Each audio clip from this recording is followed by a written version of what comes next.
Two movies, 3 rounds, 1 winner. Welcome to the Movie Battle Podcast.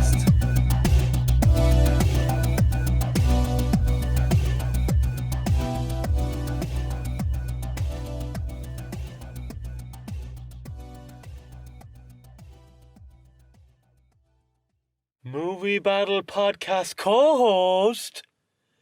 Movie Battle Podcast co-host. Movie Battle Podcast co-host. Damn it. I had no idea what you were doing there for a minute. You were just supposed to say, hey, you were supposed to be here 4 hours ago. Really? So, I'm the dirty one? There's going to be a lot of quoting in this episode. I'm the dirty one. Ah, yeah. Nicely done. I always thought it was dirty as well as a child. Last night. Oh, okay. Yeah, I'm the one who's late. Hmm. Yeah. Hello and welcome to Understanding Things for the First Time as an Adult. And I meant to check what episode number this was, but I've forgotten it now. But anyway, it's a new era, or a new phase. A new era. A new era is a bit strong, but a new phase. We've just finished horror season with the last one last week with Halloween and Friday the 13th. Halloween. Although you know what, this is the perfect transition from horror back to our kind of Devil May Come kind of whatever genre we do, because both have horror elements in them. Yeah, they do. Definitely do. Both are dark comedies, obviously. Yeah, it's so. Go on. Sorry. Well, I'll go in with it's 1993's So I Married an Axe Murderer, directed by Thomas Chalamet. I don't know if that's pronounced properly or not. Against 1996's The Cable Guy, directed by Ben Stiller, for most people. For those of you who don't know him as well as we do. Yeah. Yeah, okay, so again, if you didn't hear last week, we kind of discussed a little bit about kind of where this came from. If you're just scrolling down through our channel and you see, Batman versus the Dark Knight, The Exorcist versus The Omen, or was The Exorcist The Omen? Yeah, was it? Yeah. And then you see So I Married an Axe Murderer versus The Cable Guy, you're like, that stands out just a little bit. There's two reasons. Well, really, I suppose there's one reason. We watched these movies over and over and over and over again as kids. Back in the 90s when they first came out, these movies were huge in our house. They were quoted, referenced, reenacted, watched so much that, as we said last week, the local video shop actually ended up just giving us the copy of So I Married an Axe Murderer because nobody else ever rented it. It was always us. And it was like, just keep it. Doesn't matter. Yeah, and like in relation to Jim Carrey, like every one of his films that came out in the 90s, from Ace Ventura up to whatever, maybe Me, Myself and Irene or whatever, was just constantly, or it was always acquired. It was like the next Jim Carrey film, we have to have it. Yeah, The Cable Guy, despite not being as well received by a lot of people, was like possibly our favorite of his comedies. I would say that, along with Dumb and Dumber and The Mask, they would definitely. Yeah, they're three of the pillars, I think, of his comedies. I think, yeah. Anyway, we'll go into all of that later. But yeah, so this is kind of this is one maybe more for us and our other brothers than all of you. Hopefully you'll enjoy it. I doubt you'll be as involved as we are in this. To be fair though, like Mike Myers and Jim Carrey were massive like, in the 90s. Like Cable Guy always had that name as being like his first bad movie, Jim Carrey's first bad movie, which we never agreed with. And okay, I'll say it right now. Looking back, I don't see what people. I'll go into it later on why, but I still think this is a good movie. So My Next Murder is one I never hear anybody ever talking about. I feel like that was one that flew under the radar a bit. It was just, one of those movies you pick up randomly, and we loved it, and, that was it. But so that's kind of a little preamble about why this episode is here. It may stand out a bit, but we plan to do more comedies as we go on. into the future, I think this is definitely not going to be Jim Carrey's last appearance No. on the Movie Battle podcast, and I'm sure I could Mike see Mike Myers Myers' Wayne's World coming up at some point. or Austin Powers, Austin Powers as well, possibly. Who yeah. knows? But yeah, okay. So will we dive into it? We will dive into it, yeah, let's go for it. So it is opening with round one, music.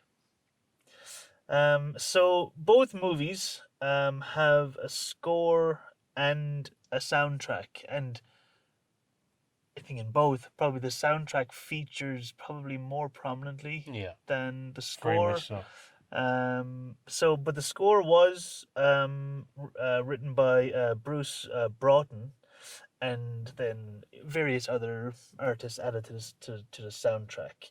And just before we go into it, actually, Bruce Broughton he scored the entire movie, and then afterwards they kind of started adding more and more pop songs to it, and he wasn't totally against it. Like he could see where they're coming from. Obviously, he probably would have preferred if they didn't do that, but he didn't. He said that he was happy with the end result, so he thought it worked. But yeah, it's interesting that there was a lot of score written that we never heard. It would be interesting to hear. But yeah, okay. So Well, will we kind of touch on the score first, then I guess, and then kind of go into the songs that I are don't know. I used? just kind of my notes are just kind of bopping around the place. Kind of generally, I followed the structure of the movie, but I don't care. Wherever you want to go, go. Yeah, okay, let's go to the beginning. Like, I mean, there's actually two versions of There She Goes in the film. So you've got Is it a different version? well, no, they had to use both of them. The Blue Radleys is the one in the opening, and they have it again in the credits. It's kind of a faster paced one. Okay. So do you know when they have that opening shot of the coffee Yeah, being yeah, made? yeah. And then they have the one by I think it's the Laz is their name or something. Laz is the slower version one when he's driving past the butcher, and he sees her outside. You know that one. Yeah, yeah, yeah, yeah. But what I kind of like about the opening one, the Boo Radley's version, is kind of there's a nice kind of quick beat to it. It kind of it's pacey, you know, and it kind of It sets a tempo straight away of yeah. what this is, and I like that it kind of you showed the coffee being brought back, cleaned, and then it's a very nicely shot opening. It's a really good opening shot. I mean, they definitely didn't dry that cup or that mug properly. That was still wet. No, it was shot very well. It was a nice intro. Setting It captured the fun as well of being out on a Saturday night, something that I think a lot of people haven't done in a long time. Yeah. This year, you know. Yeah. But it did capture that as well, that kind of energy, you know, positive, positive in a It good did. mood. It was upbeat. I mean, to be honest, and this is setting up what something as doing a genre I know that neither of us really care that much about, but this is a romantic comedy. And usually romantic comedies and us are ships passing in the night. It's not something we dip our toes into. I mean, the odd time, a good one's a good one. You know what I mean? But Terminator. Well, minus the comedy, but romantic. yeah, That's more love story, though, I guess. Yeah, yeah. But you know what I mean. Romance and romantic comedy are two completely different things. You can have romance and in no way be similar to romantic comedy. That's true. The romantic comedies I'm talking about, like say good ones. Yeah, like, I know. I just The Wedding Singer, for example. That's an excellent example of a really good romantic comedy. But Terminator. No, but Terminator. I meant it's romance or there's romance. Yeah, I know, but because you said we haven't done any romance ones, and then I know what I it's meant popped to- into my head. I know, obviously, it's not a comedy; it's completely different. But no, just romantic comedy is a distinct genre. I know. It's usually cookie cutter, follows a very set formula, is boring, and has this stupid breakup at the middle, which this has, but it's actually done okay. And they get, oh, will they get back together again? Well, won't they? Will they? Oh, they did. Oh, what a shock. Okay. Yeah. Yeah, but the thing is, what's good about this is you're questioning it the whole time. I Like, agree. should he get back with her? Yeah, no, and That's what that's makes why this one keeps my interest when most don't. Yeah. But anyway, to the music.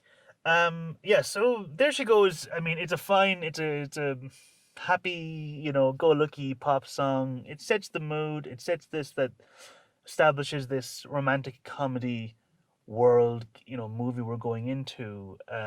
It sets up the kind of, well, the shots more so set up the kind of Charlie and how he's kind of I'd say a beatnik or a wannabe beatnik. If it was today, we would say he's a hipster. Definitely, that's a pub full of hipsters. But it definitely sets up the movie really well straight away. Just I was mentioning then Saturday night. What that see,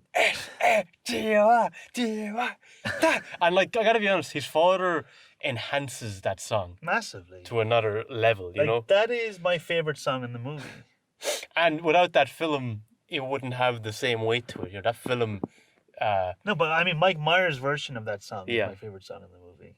Um, I I quote that all the time. Whenever I'm going out on a Saturday night, I'll send people that clip. Um, but I think what you do, like we would seek this song out because of that film. Like that's how well it worked. You know, yeah, no, in that, like, it's you know what I just mean? it's one of those things. Every second that Stuart is on the screen, Yeah, I love, to be honest. yeah, But he's fantastic. he does it so well. And then again, he has things "If You Want My Body" as well, or no, "If You Think I'm Sexy." Is that the title? I'm not Yeah. sure.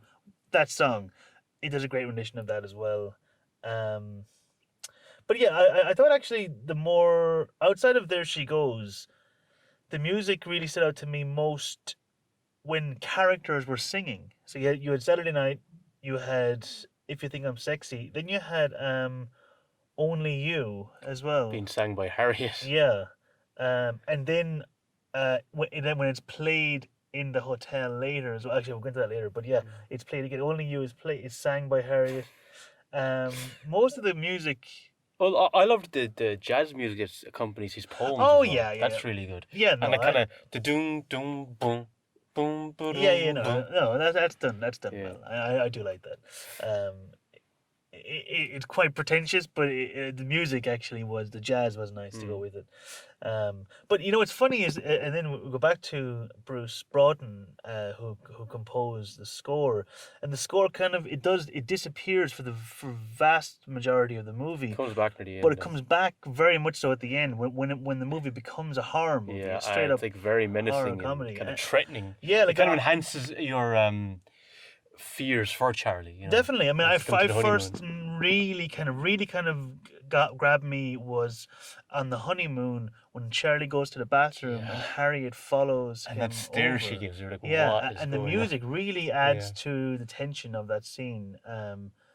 It was done very well. Both, how it was shot and the music really But worked yeah, well but you together. even as well when Joan she's talking to him and she's talking about how vulnerable you can be. Like I could just like push you off a cliff, and there's this kind of like subtle kind of Mm. undertone of danger. You know Yes, that yeah. something could occur and it's not safe, and it helps you kind of again kind of fear for him and kind of understand why he's questioning and like what, should I go through with this Yeah, yeah. relationship? There's a few shots of Yeah, him when he's like lying awake in the bed beside yeah, her, and just and the wondering. music does work Yeah, well there as well. There are a few moments, yeah, where the score, and I think definitely the score was a way better choice than having a pop song come in. mm. The score was the right decision there, and then maybe There She Goes was the right decision Yeah. at the start. I think, like as I said earlier, the composer was happy with the mix, and I think it does work. I think they generally used a score when it made more sense and used a soundtrack song when it made more sense. Of course, then when Rose shows up at the very end, like, and it becomes a full blown horror movie, and the score works well to accentuate the action that's going on. Yeah.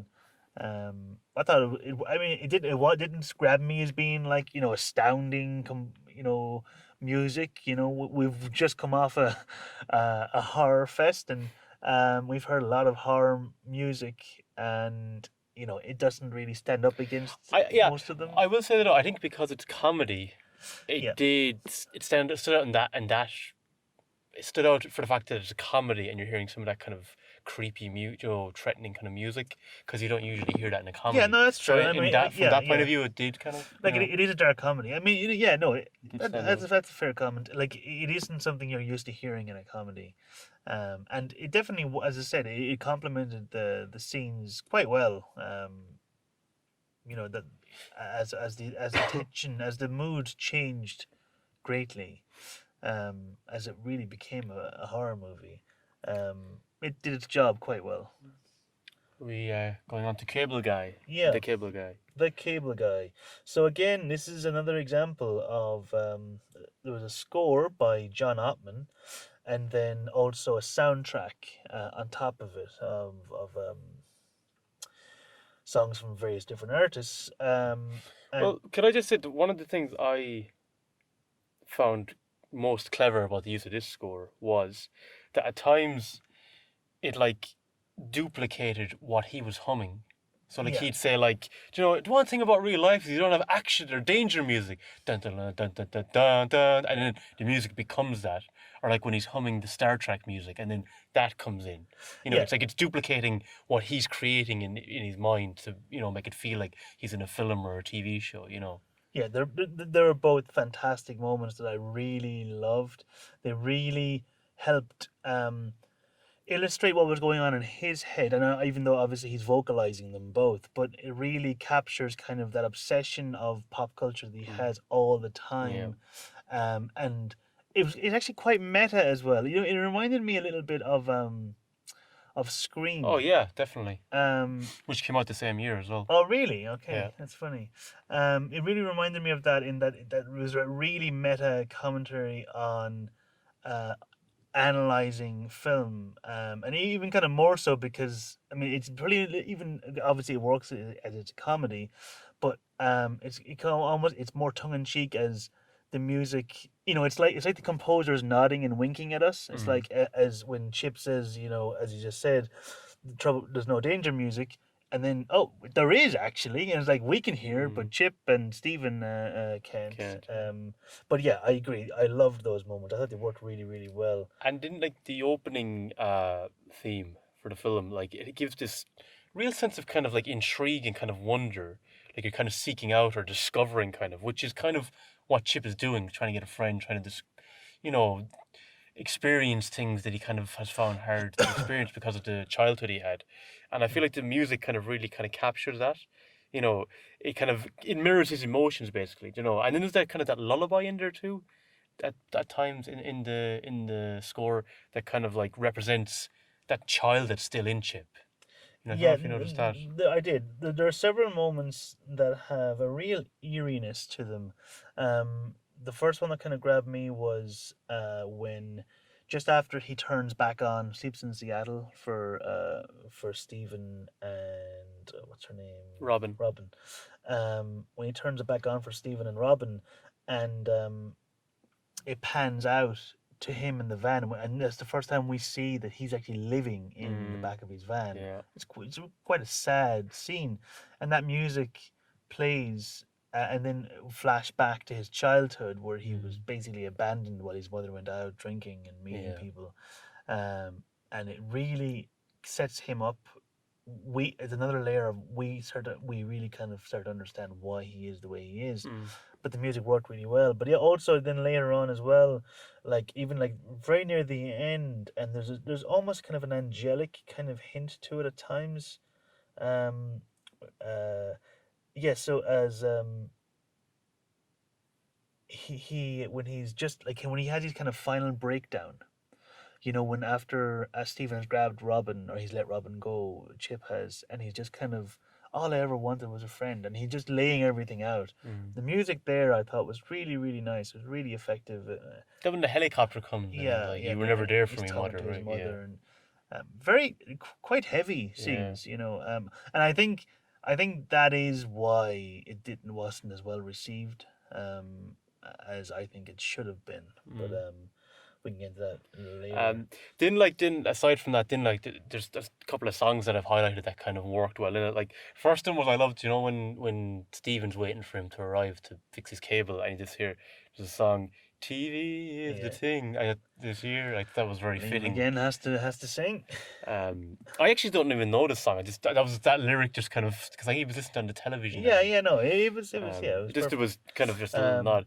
But then like Joe Hey Man, Nice Shot, it's the one when he's playing the basketball oh yeah, that like yeah, encapsulated the kind of insanity and like how quite unhinged he is kind of in the way he's kind of playing with them and you're kind of roughing him up and that and just the manner in which he's kind of engaging with yep, him in this yep. game. It's supposed to be a friendly game of basketball and he's just been taking it so seriously and like I have to be with Steven and it's so intense Yeah, and it's no, like yeah. There's a couple that stood out for me as well. There was the scene with the medieval times, hmm, the blind. I think it's by Silverchair, and you know when like when Stephen starts kind of fighting back and yeah, the music kicks up. I yeah, thought it worked very well there.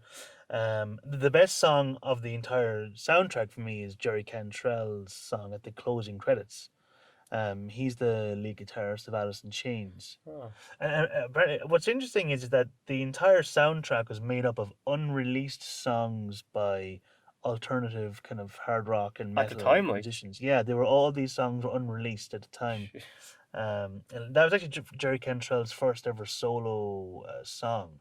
Like, I'm a huge Alice in Chains fan, like so it was quite. I don't think I'd heard that one before actually.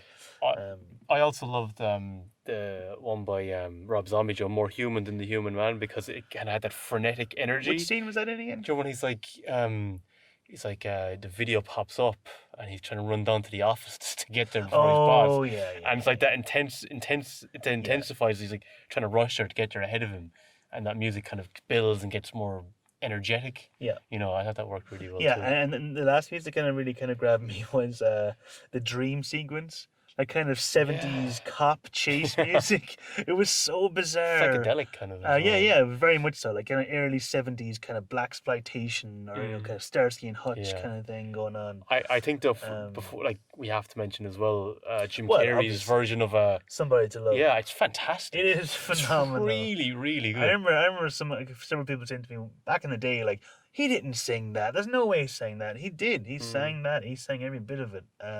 He really is an incredible performer. He's so many different ways he has of expressing. You know, I wouldn't even say comedy, but expressing the character. But he's like he leaves nothing behind. He gives Puts it all out there. everything. He puts every single thing on the table, every inch of himself. And it really was an incredible performance. Definitely one of the most memorable of the score, you know. But yeah, I think that's it for me. You ready to vote? Yeah, ready to vote. I think. Okay, yeah. It is close for me. I mean, it is close in the sense that the two bits that I enjoyed the most. Actually, the bits I enjoyed the most were Stuart, Charlie's father, singing Saturday Night, and Jim Carrey, Chip, singing Somebody to Love. Those two scenes set up really well, but I thought that the actual music, the score and the music that accompanied Cable Guy was stronger overall, so I would give it the Cable Guy. Yeah, I'd agree. For the same reasons. I'd go Cable Guy too. Okay. That's it, straight up. Okay. Well, like, I mean, No, yeah, I've been okay. finding that before. Like, we give all the reasons, and then Yeah, we sum it up we again. just keep repeating ourselves. So I was Yeah. like, I'm just gonna say. Okay, fair enough. All right, alrighty then. Now did you hear that? Huh? That's the first of several references tonight. Maybe, hopefully, or maybe not. It wasn't even planned. Okay, so I thought I'd let you hang there. this is why you come. This is why you listen to this podcast, isn't it? For obscure '90s Jim Carrey references. Which we have not done. Have we done it all so far? I just said already then. No, I know, but before that. Yeah, well, you know, that's the first, you know. We're only in round one, Liam. Yeah, the night is young.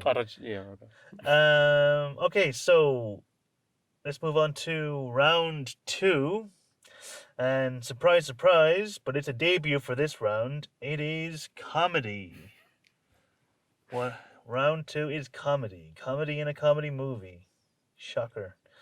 It's like having horror in a horror movie. You swear we planned it. Okay, so in Next Murder, you wanna start? Well, yeah, there's quite a bit. There's Touching a lot of stuff There in is there. a lot. I guess I'll start off with who I think is the funniest character in the film, which is Stuart Obviously. McKenzie. So we've got like him berating his younger son about the size of his gargantuan cranium. The bit about, like, what was it when he's like, I was a bit offside there with that comment. Yeah, He's crying himself tonight and his huge pillar. Yeah, it's like a melon on a tooth. Yeah. Um, Head, move, no. Or um, I love when Charlie says to him, he's like, Dad, how could you hate the Colonel? And he's like, what does he says? He puts Because he puts addictive chemicals that makes you crave into his chicken that makes you crave it fortnightly. Smart arse. But when he says interesting, cuckoo, you see when Stuart turns back, he kind of has this like weird eyebrow twitch with his angry face, looking back at him, kind of just a little thing. But it's you like, know what is interesting is I like for me Stuart is without a doubt the best part of this movie, but I would love to watch a spin-off of even Mike Myers could still play him now because he's still younger Yeah, than that's true. Stuart is there. I would love to see it. I'd love to see just even like a TV series, sitcom of Charlie's parents. Um, would be definitely worth watching. But what you said there when Charlie goes cuckoo, I have to say even though I think Mike Myers is a really good actor, a good comedy actor, I did find him a little over the top in the movie at times. I wonder. I mean, he was. I don't know if he was still in SNL at the time or if he was just off of SNL. But it's 92, and probably filmed 92, so he could have been. yeah, I'm not sure. He was definitely either in it because we don't get SNL in Ireland, so we're just going off of whatever stories of people talking about documentary in Wayne's World or whatever. But like I didn't know the Wayne's World came from an SNL sketch when I first saw Wayne's World. For years, I never knew that it started as a sketch in SNL. But anyway, that cuckoo line felt very sketchy. As in, like, it felt like it belonged in a sketch. You're like in a theater. Like, it felt very over the top. It didn't feel natural. I thought his performance as Stuart is really natural, and Brenda Fricker, as always, is amazing. Yeah, sure. And paper contains facts. Man gives birth. That's fact. yeah, no, I thought they were all great, and not that Charlie is bad through the whole thing. Just there were some moments where I thought he was just too much. I thought he didn't. His performance didn't belong in the movie. Did you feel that at all? No, not really.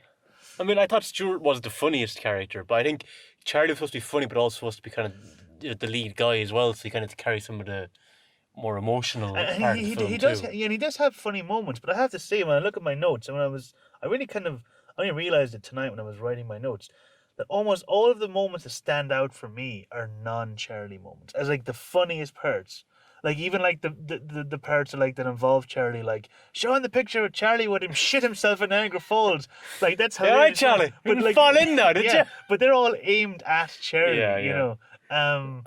Just to finish on Stuart first. Like we'll kind of go through the other characters, but he has so much stuff. Like do you know the bit where after they get married, he's like, "Let's get pissed," or like when the piper collapses, you know, we have a piper down. I repeat, we have a piper down. It's all right. He's just pissed. Yeah, no, he's just a great character. And he feels very well. We're going to get into that in characters later, but yeah, no. But so just as I was saying, is like kind of there are so many great moments, like where actors come in for like one scene and just kill it. I mean, Phil Hartman is one, but to be honest, there's loads. But Phil Hartman's performance, like the second he's on screen, I'm laughing. Like he just has that look. Just the sheer, you can see that he Which gets Phil Hartman again? Phil Hartman, he voiced Troy McClure and he plays yeah.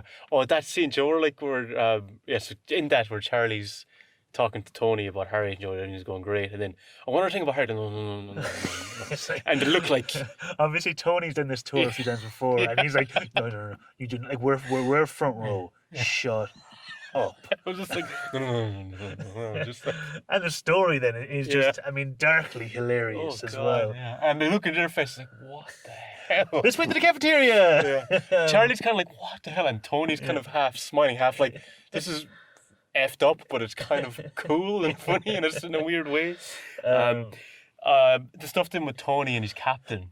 Tony. So good. Tony, I didn't mean to intrude, but you seem a little down. And then, so many great performances as well. Yeah, and then comes in later, like, and he's like, you screwed us up, spaghetti man. I'm gonna pack your bags back to Milan, and then like, Captain, I won't let you down. Walks out and then back in. Good for you. Oh, that was much better. And like, I was nervous. Did I give it too much in the end there? No, it was great. Like, I gotta go now. I gotta save a life. But that was great. And he's like, Remember then later he calls him out again and he's like, no, not now. He's like, oh, is it too much with the ethnic slurs maybe? You know, it's just like, Yeah. oh, I gotta go. It's like he's a director critiquing an actor. But just when he Um, walks back yeah. in, that was great. That was really good. Like, It's it was a great idea. It's something that I mean, because comedy, comedy obviously is on a base level is you're surprised, right? It's like when something happens that you don't expect to happen, it's funny. yeah. And then that's obviously also why comedy ages poorly. The more you watch it, the less funny it is. Yeah, just because you're used to it. So you And can- now we did watch these a hell of a lot of times, both of them, but it's a long time since I've seen Somebody Next Murder in full. I think the key is with a comedy, if you've seen it quite often, is watch it with a group. Because if you watch it with a group, you'll kind of you Well, feel that you know, feed off the laughter energy. Yeah, exactly. Yeah, Well, it's like a horror, isn't it? yeah, As well, it is like, that kind of atmosphere and kind of you're all in it together, kind of. Yeah, no, I Um, mean, like, Michael Richards, another one who played Kramer in Seinfeld. A little moment, a little Yeah. scene, but just did they mention their wife? No, they didn't mention their wife. And then he was my ride home. Noted. Wait, did you take your job too seriously? Life goes down the drain. Hey, these are real people you're talking about. They were in like the pilot guy. Oh God! It's like, this is safe. Yeah, I've never done it at night.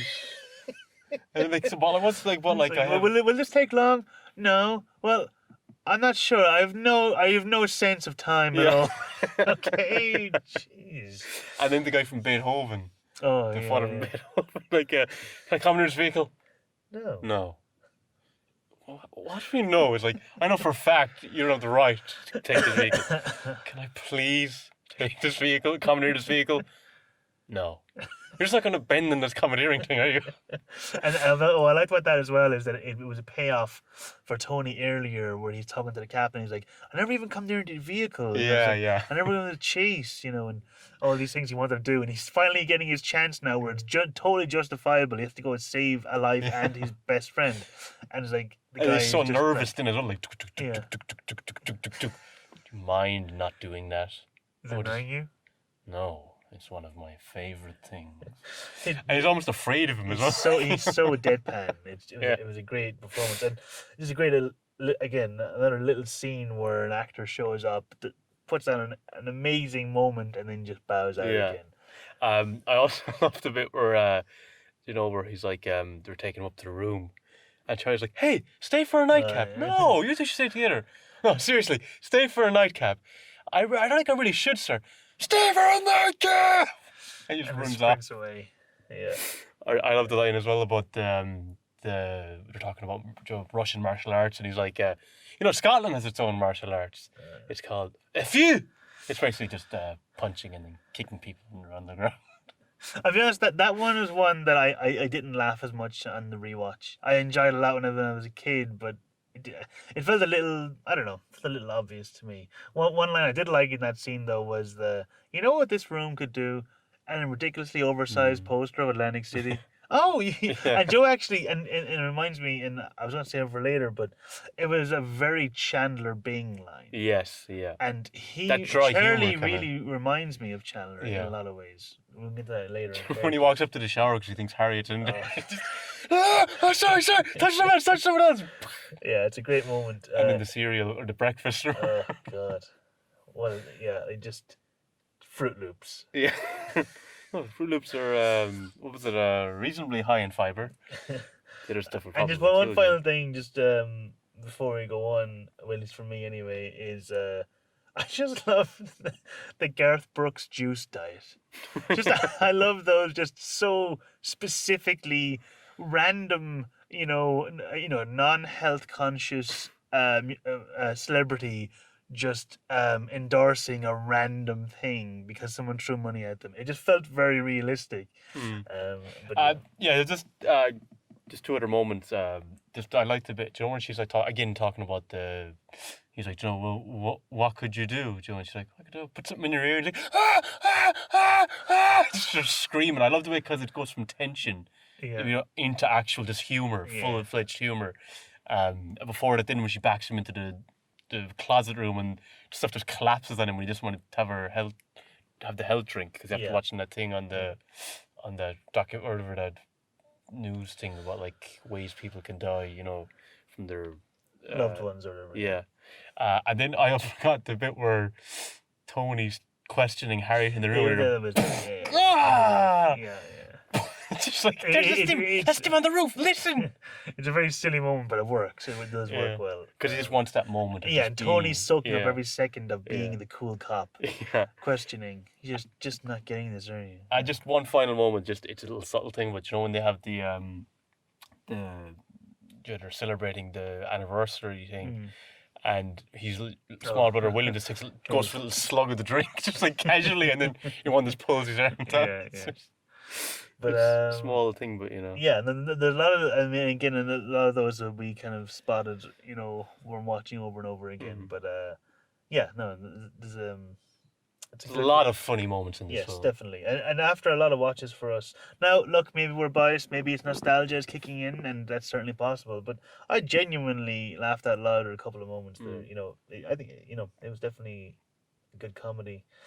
Cable Guy. So, I'm a bit of a perfectionist.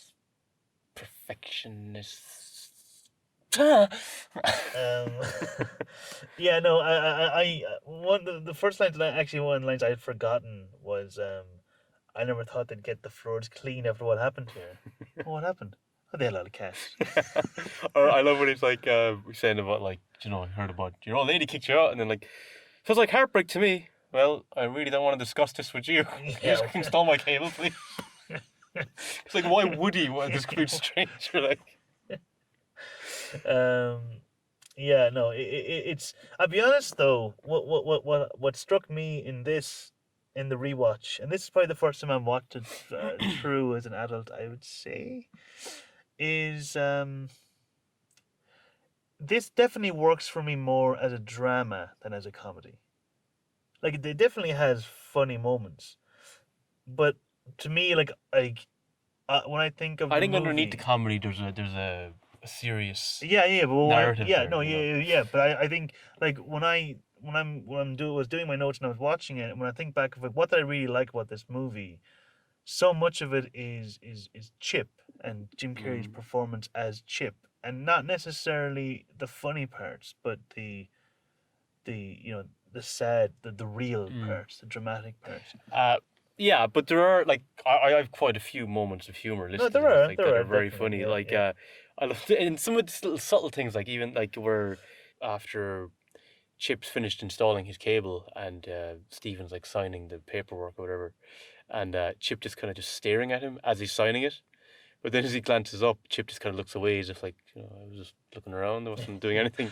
Small little moment, but I like it. It's awkward, but kind of it's nice. Yeah, no, I kind of I like a lot of the moments that kind of go along with the desperation. Or Like even when he showed up to the basketball game, and it's like I installed cable last week and we hit it off straight away. I feel like I've known him my whole life, it's so and it's so cringy. yeah. And I do like the cringe humor that It's like kind the of. British humor. I was Kind about to say, yeah, the very British style, the very kind of the Office, Alan Partridge style of humor, where you're just cringing inside. You're like, oh no. Also, I like he's like you remember know my name? He's like, yeah. He's like, it's Ernie Douglas, but my friends call me Chip. And then there's this weird little smile, and Stephen just goes, goodbye. Yeah. That's it. But anyway, he completely ruined the moment there. Yeah, he did. Yeah. But to be honest, that's less funny and more creepy, I thought. I found it funny when he just said, goodbye. Just. Yeah, no, yeah, but I think, yeah, I mean, I can see how you can say it's funny, but For me, it was funny. I okay, found that yeah, no, funny that's then, fine. but- It's fine. I'm just saying, for me, Yeah. I found it more. It was setting him up, kind of where we're going down that Yeah. dark path of The hammy, pulling the hammy thing, the warm up. That was just classic physical comedy, Jim Carrey. That's just pure Jim Carrey. Yeah. I wouldn't be surprised if that was something they riffed on the day or something. Just go wild. Because he just has a physique that is just built for physical comedy. He is kind of a freak of nature in that sense, and I mean that in the nicest way possible. But I think when he's Joni's like saying like okay, next week you and me hang out, whatever you want, fine, you got it. Then, bless you, you're too good to me, you know that you really are. Again, it's just like It's so much subtle thing, but I like it. Yeah, no. One thing I liked, a real subtle moment, was just after he sings "Somebody to Love" at the party, and he goes in with the prostitute into the bedroom, and they all kind of come in dancing, and you see Mm. the looks in the face of the party guests. They all look completely psychotic. I'd never I'd say they noticed all had that a lot to before. drink, I'd say. Yeah, well, just something about their faces that grabbed me. I just laughed at that. I remember.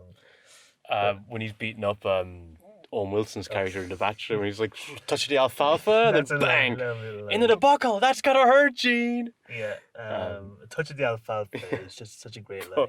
I think the funniest moment, possibly the funniest moment in the whole film, is as he runs into his boss, he just Oh, utterly useless. Hair plugs, hair plugs. I I, think I hated. I I don't think you hate hated. you. I think I I think hate you it. hated. Hair plugs, hair plugs. Get out! It's like you couldn't. Like Chip couldn't have owned him more.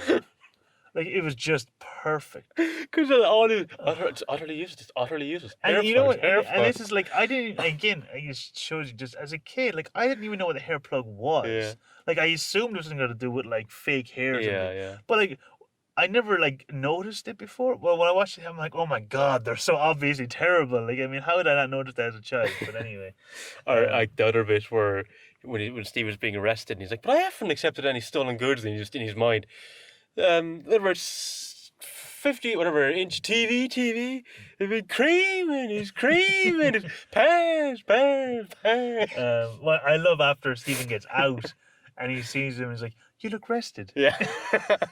Just passive aggressive. Just, yeah, that Um, was a good line. and then when they're playing like the porno password, and he's like, "No, I can't do this," and then his father, "Oh, come on, Stephen, don't be a stick in the mud." Just like talk about kicking him when he's down, like Just, Um, I liked actually in the dream that even in Stephen's dream, Chip is still pathetic. yeah, Like he's still like struggling to open the door. Open the door. He's falling over. feigning leaving. Yeah, bye. You know, Bye, like take it was care just of. he's Yeah, still weird. yeah, And then even the panther like chase. yeah, You know, it's really kind of it's like relatively intense kind of yeah. scene, but it is played for laughs as much as it's played for I was tension. reminded of GTA for a moment in this film where they have. You might have to wait for the trial, but you don't have to wait for the film. Sammy, no, Sammy. Always in a little crybaby. Then, brother, sweet brother. And it reminded me of Night After Dark. Knife After Dark in A Deranged Curse, Yeah, A Town in Turmoil, or something like that. And yeah, then yeah. Knife After Dark. Um, But yeah, no, it's I love that whole thing running through it, the whole trial. Just I mean, even just the I think he was Asian. The way Ben Stiller delivers that line is amazing because you can tell that it's in even in that it's like he's completely faking it, putting it on, pretending that he thought that's who it was. It actually plays on a very real thing that happened. I'm not sure. God, I think it would have been around this time when I think it was a family. I don't know if they killed their child or if a child went missing or something, but they blamed it on like a random minority. I think it may have been Mexican people. They've been named it on. Like just Alright. they picked it like a random minority. It's like, oh, just blame it on them. Like Yeah. it doesn't matter. No one cares about them. So it felt very much on point as well. A critique of kind of these kind of scumbags that would just blindly blame something on a minority group, but just randomly say. I mean, like how and what's funny is that like everybody in the court case at that point knows that he was lying. He what was it? He admitted to actually killing him, but he's saying it wasn't murder or whatever. Mm. And like the whole thing about I think they were Asian, like complete fabrication. Or remember when they're on the satellite and he's giving them like the kind of advice about his relationship. I can't remember exactly what way he put it, but then Stephen was like, "That's really insightful." And he's like, "I know. It was Jerry Springer's final thought last week." And he showed us. Just kind of kill the moment. Yeah. One thing I mean, again, we talked about it earlier, but the there's no danger music in real life is a very funny Yeah. moment. But kind of the final kind of real kind of humorous moment for me in the movie was just the fact he was using the stapler as a gun, holding it to her head. Like I mean, it would hurt, yeah, but like it's not gonna kill. Just had to have a prop of some kind to make it feel like Yeah. he was really in this moment. What was that as well when he like he punched him? You're gonna have to do better than that, Stephen. Stephen, my Lisbon's gone! And then bang! You stupid son of a bitch. Yeah. But yeah, that's me for Cable Guy. Are you? You know, my brother is a speech therapist. So, never mind. Okay, Okay, I thought that was a great way to close it. never mind. Let's vote. Okay, so okay, I'll go first. So so my next murder had football on the groin. We were due a Simpsons reference, Hmm. you know. Okay, yeah, no. So my next murder has so many great small moments. Like I was saying earlier, Stewart is phenomenal. I think Mike Myers is funny. I mean, I think maybe I was said sounds like I didn't like his performance or whatever. Maybe I was a little too harsh. I did like him. I think he's very good in it. I just thought there was moments where he was a little over the top. Um, in Cable Guy, I thought Jim Carrey is phenomenal in it. I think it's probably his best performance up until Truman Show. I would say it was his best performance as an actor as in a movie up until Truman Show came out. It really good. I mean, good chemistry between him and Matthew Broderick as well. Um, yeah, so but for me, going on which film I laughed at the most, it would have to be So I Married an Axe Murderer. Uh, yeah, I'd agree. I think Cable Guy has a lot of funny moments in it, but I think there was more funny moments in So I Married an Axe Murderer, and I think Jim Carrey kind of carried most of the comedy. Now, there's some really funny bits with Steven as well, but I Mm, think Jim Carrey kind of most of the comedy's on his shoulders. Where I think yeah. in Summer and Action Murder, there's multiple characters Yes. Yeah. that carry the comedy. So I think I'll go. That's why I go for Summer and Action Murder for the comedy as well. Okay. So tight one. So it's 2-2 going into the final round. Last week was very close as well. And we had a tiebreaker just before that as well. Was it that with the Exorcist and the Omen, wasn't it? Am I wrong? Possible. Yeah, we did actually. Yeah. Yeah. So the last 3 weeks now have been quite close. So it's good to see. Wait, was last week a tiebreaker? Last week wasn't, but It was close it though. was Yeah. close. Yeah, like we were both struggling to pick between the Mm. two. Um, but yeah, before we go on to round three, we'll just plug a few things. So if you just randomly found this episode, we've talked about it in a few previous episodes, but we recently released a short film. It's called Shantir. You can check it out on YouTube. It's on our YouTube page, the Movie Battle Podcast. We also upload all our podcast episodes up there as well. Um, and then on social media, we have Facebook, the Movie Battle Podcast, Twitter, we're at the Movie Battle Pod, POD, and on Instagram, we're the Movie Battle Podcast. And we use the hashtag the MVP on all three of those as well to find us. And if you want to email us, it's the movie battle podcast at gmail.com. Did you Yeah. mention that? I didn't know if you mentioned No, that. no, no. I was leaving that one Oh, for okay. you. Yeah. It's the one for me. Yeah. Yeah. Usually you hesitate a bit, so I was like, I'll just keep going. Yeah. So we would love to hear from you. You know, if you want to leave, even a comment or a like on like Apple or on Spotify. If you can leave comments on Spotify, I'm not sure. But like a like or a comment really helps us with the algorithm. Try to get more people to find us, listen to it, or share it. Obviously, if you can. We appreciate any, just listening is huge to us. To be honest, like when we see the number tick up, one more person's listened to it, or another country's been added to the map of people listening, it's really, it's quite a, it's a great feeling. It's a sense of achievement. That somebody in Canada or Argentina or Finland is listening to it and hopefully liking it. Not hope you're not downloading and listening to 3 seconds and then jumping out. But here's hoping anyway. But yeah, let us know, follow us, and get involved. Okay, so round three is characters. So, so for Soy Might and Axe Murder, I mean, I feel it's pretty obvious. I had Charlie's parents, Tony, Rose, Harriet, and Charlie. Yeah, that's why I Yeah. touched on as well. Okay, so will we start with parents? Mary and Stuart Mackenzie. Yeah, so I like doing them together. I'll be honest though, Stuart is my favorite character in the movie. It's just straight up. I like. Well, he's a scene stealer. Absolutely every second, every second he's on screen, I'm smiling. What's funny though, I wrote down by accident. I wrote down a scene steamer. Just realized it came out that way. You know what's funny as well is that again it just shows how stupid kids are. But I didn't know that was Mike Myers. Yeah. For the first, I'd say 20 times I saw that movie, I did not know that was Mike Myers. It's like a prelude to Fat Bastard in Austin. Very Powers. much so, and Shrek as well. All three of them have that Scottish hint to it. But Stuart is my favorite. I think Stuart is the best of all three of those He characters. is, definitely.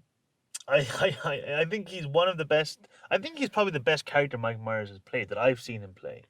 I like Wayne. I like Austin Powers. Dr. Evil. I like Charlie. I like Dr. Evil. But Stuart is a character I would seriously. I know some people are going to go mad. What is he raving about? But I would love to see more of Stuart. Well, he's like he's off the wall type. Yeah, but he feels very real as well, which doesn't is but like it's. I'm not saying that's a bad thing, but Yeah. he's so frenetic in his energy and the way he delivers all the lines, you know. Yeah, and like he's kind of like, I think maybe it's because he's Scottish and I think Mike Myers' father was English, so I think he understood that kind of culture thing. And then obviously we're Irish, so we're not British, but obviously we have a culture that's quite close to British, and especially Scottish. We're both Celts, you know. And even the fact that he doesn't hold back in like just completely, you know, taking the piss out of like his two sons. Like he doesn't hold back That's at what all. I'm saying. Like you know, it feels which our uncle, very you know, is yeah, kind of yeah. like You know, that. we have family members like Yeah. that. You know, like I think that's why I like him so much. Is he's feels very relatable, very real.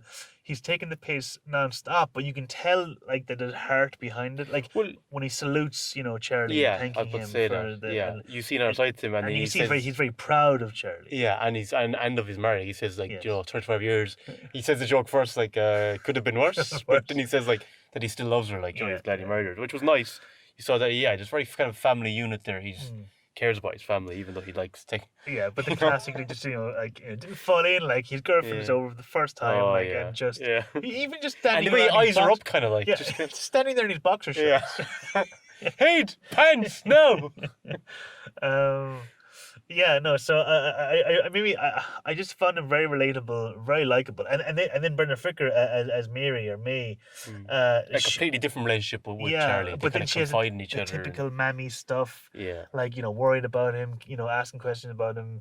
You know, So welcoming of Harriet yeah, immediately. showing the you know. the photos. Because and- she wants Charlie to settle down and yeah, have a of family. course, You know, yeah. She wants grandkids. Yeah. Yeah. So you really feel you really like them straight away. Yeah. They're really likable and And then you have the thing then where she's like that fascination with Tony, you know. She's great, like, you know. they would say, but I preferred her fascination with the Weekly World News. that was so funny. There's so many great lines through that. Yeah, so I just really likable characters. Yeah, definitely. So Tony, Yeah, well, he's like first off, he's the loyal, caring friend to Charlie. You know, he tries to Dutiful encourage friend. him, and he not act on his silly reasons for breaking up with women all the time. You know, Yeah. There's that side to him, but then there's also the side of him that, like, you know, wants to be that kind of big time cop. He's like wants to be like Serpico, you know, dreams of what it's like, but then reality hits. Yeah, you know? he grew this up- isn't a movie. You know? he grew up watching TV and Yeah. movies, and was like, "Oh, I want to do that." And Yeah. it was like, "No, you're going to be filling up paperwork for the next 4 or 5 days." Yes, Captain, I report. And then like his captain is so nice and caring. Yeah. That's a great. They have a great chemistry between the two of them. There's a great, great going on. But yeah, but Tony, I mean, be honest, like he doesn't exactly have huge character development. I mean, he has that he longs for more. Then he kind of pays off for him in the third act, and so there's an Yeah. element of Well, like, it I there. think he's a likable character Yeah, and he's funny. yeah, He has really and funny he scenes. is a bit of a gambine as well. Yeah. Like especially that scene that we mentioned earlier where they're on the roof and he just, you just don't get it, do you? And Or like, just yeah. listen, they're on the roof right now. Or let's start with like, so Tony, what's with the suit? And like, what do you mean what's with the suit? You look like what was it? Like A 1970s a pimp. pimp. Yeah. Yeah. Again, Starsky and Hutch. Like he's Yeah. clearly watching Starsky and Hutch. That's why he became a cop, growing up watching Yeah. those movies and stuff. But I think that's kind of it, really. I mean, Yeah. Rose. Yeah. Well, like, she's even from the get go. There's something kind of a little off Yes, about her. there is. You kind of yeah. you're like, Well, just the first thing is like he opens up the shower, and like obviously that's a really embarrassing moment Yeah. for both people.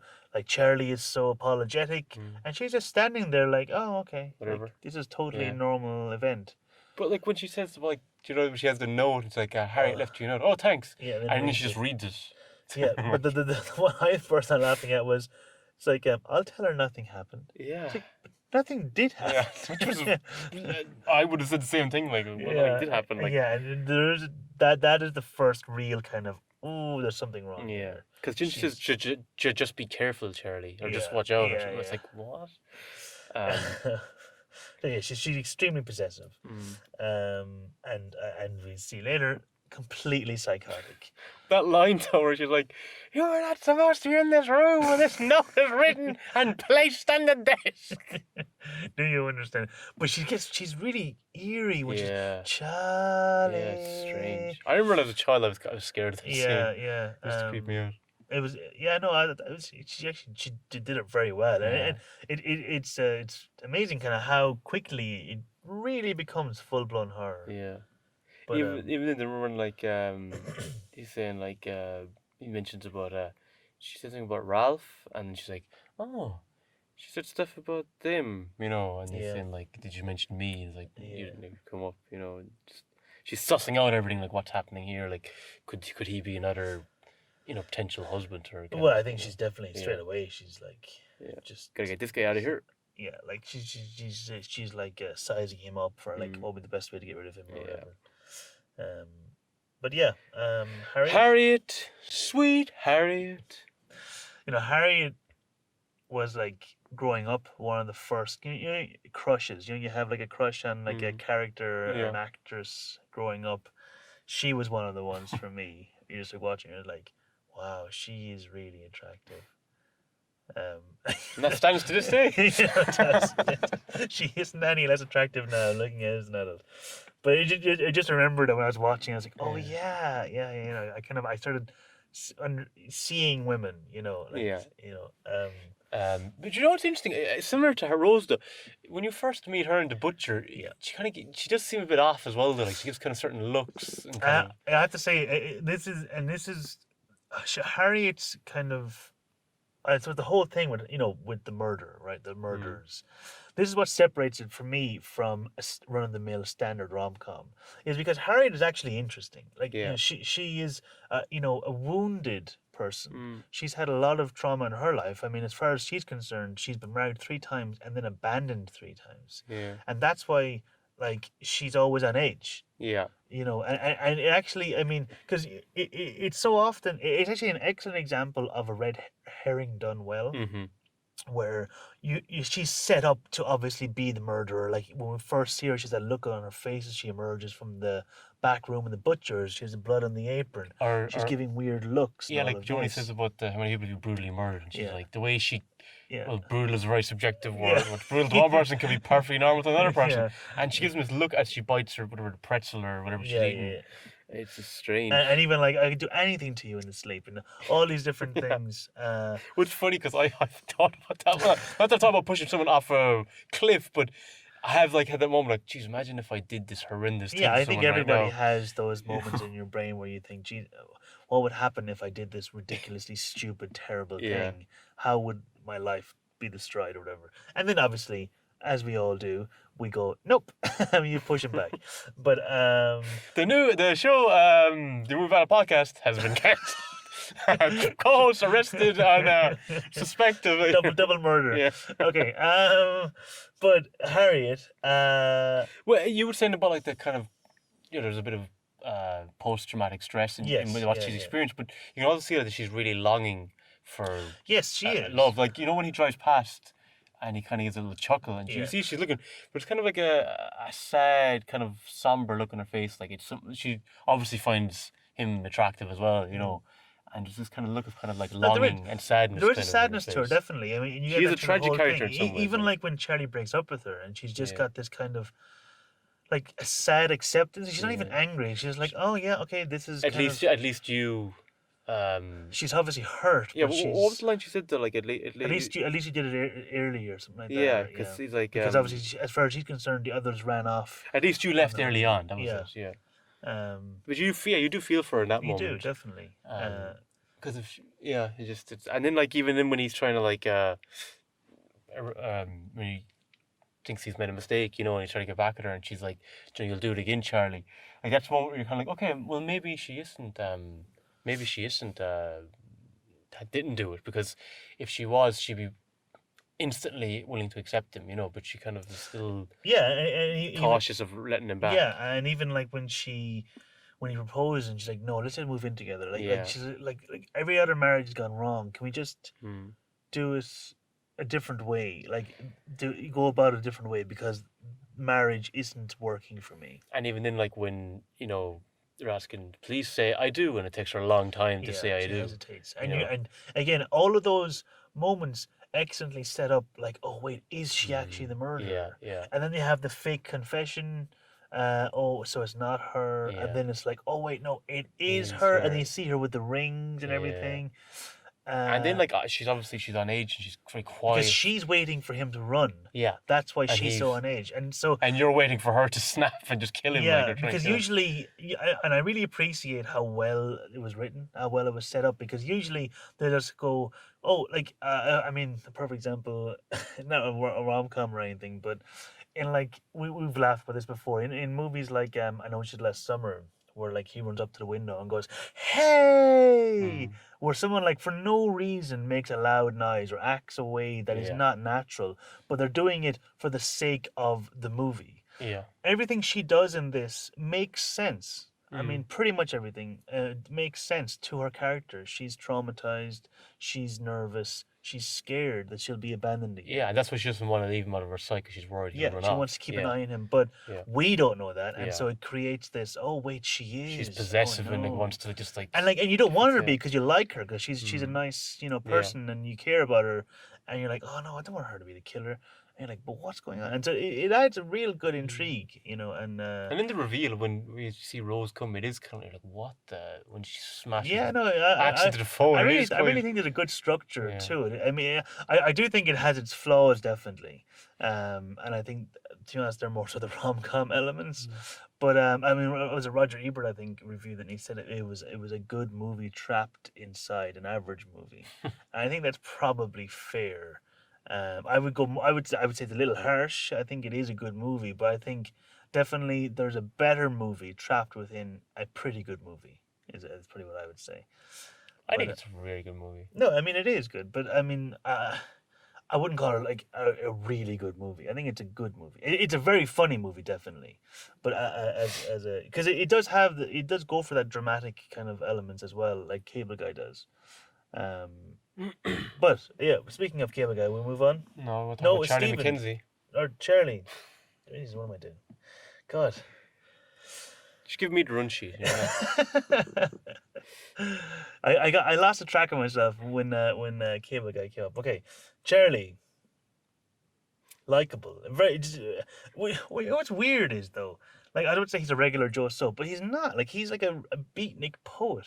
Does he even have a job? But you never see him working. No. He's able to like show up and like work, volunteer for her in the butcher's office, in the butcher's shop, all day. Well, looks And like. he obviously writes a lot of poetry as well. So Yeah, like I mean, and we never see his apartment or anything, do we? yeah, I think you see him like on the rooftop of the building, but I don't Yeah. think you see him in his Yeah. actual You're apartment. just like, how the hell can he afford an apartment? Don't I don't know. I mean, maybe he's a a published poet or something. I don't Yeah. know. Anyway, it's not that important. But it just, as he's not really a normal guy. Like he acts like a normal guy, but he doesn't act like what I would imagine a poet would Yeah. act. You But like, know. I think you start with obviously he struggles with relationships. Actually, and it's something we didn't mention in the comedy, but it was his reasons Oh, the beef for vegetable breaking up. soup. Yeah, she smelled the exact same as beef vegetable soup. She was a thief. Yeah, To this day, I still don't know where my cat yeah. is. It's just like Charlie, you're paranoid. It's just like what? Yeah, and it was actually those moments that really reminded me of Chandler Yeah, from Friends. just these obscure When reasons did for Friends come out? '94, the year after, Oh yeah, I wonder if they were influenced by him. possibly. Because I can really see even like the sarcasm, And the just dry wit. terrified of commitment. Yeah, terrified of commitment. Although to be fair to him, you can understand him being reluctant with this one when he gets all this evidence like that, like No, yeah. makes you think like, oh, yeah, actually, you're probably right to be But cautious like on this obviously one.